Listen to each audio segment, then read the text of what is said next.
guys, welcome sa ating kusina ni Aaron Vlog. Ito na yung mga recipe natin na nire-ready ngayon. Gagawa tayo ng pinakbit Ilocano style, pero gawang Bisaya to guys. Umpisa na natin guys. Ito yung mga ano natin. Meron tayong bagong isda, meron natin oil, meron nating ampalaya, yung talong natin na bilog guys. Yan, pabilog to eh. Tsaka yung ating sigarilyas, okra, tsaka yung bunga ng malunggay.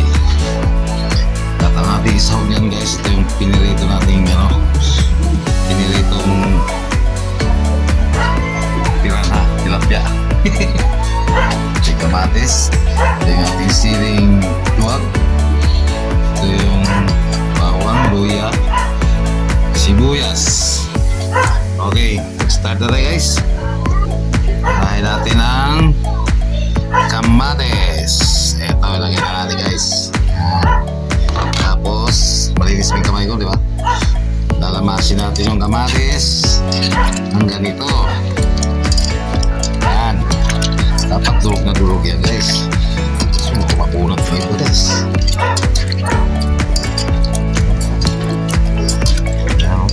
Sarap nito, nilamas na kamatis. Dapat durog na durog para kumatas siya guys.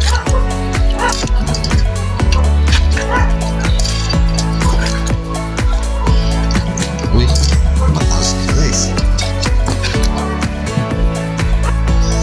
Okay, tapos lagyan mo ng asin. Okay, lamas mo. Sunod natin guys yung ating golden fry na mantika. Lagyan tayo ng mantika guys.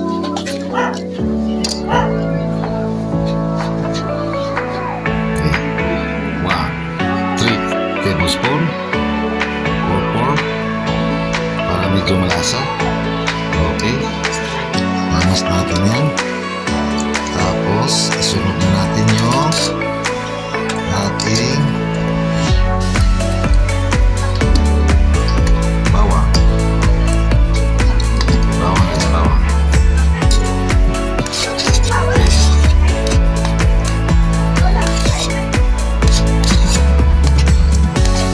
Okay. Tapos sunod na yung luya.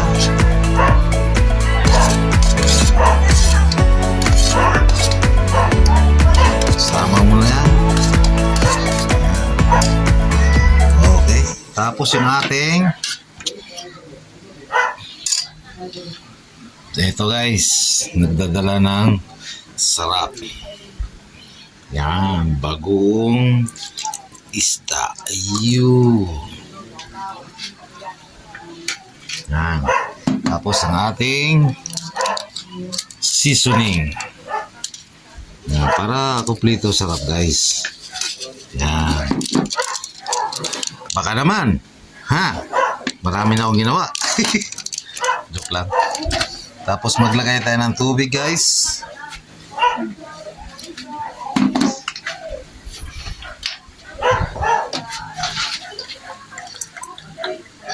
One and a half. Kasi baka matuyo yung ating pinakbit. Lagyan natin ng ating fish. Ayan. Sunod natin yung talong. Guys, yung talong nakababad kailangan sa tubig. Yan. May bango na siya. Bango na. Ayan. Diba? Kasi nangingitim ang talong pag hindi nakababad. Sunod ang kemote. Lagyan na natin guys ang kamuti natin. Yan, nagpapasarap sa ating lutuin. Tapos ito na mga tinatawag natin na nagawa na natin dito. Itong sigarilyas.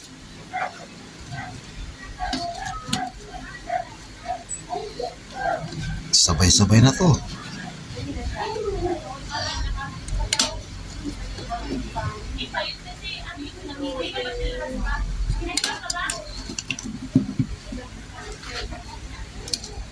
Pati yung okra, sama na yung okra guys. Yan, yun lang. Lupit ng itong ano. Sarap yan. Tsaka yung siling duwag. Ito, walang hangtog eh. Pero totoo yan, mahang talaga yan. Tsaka yung ating palaya.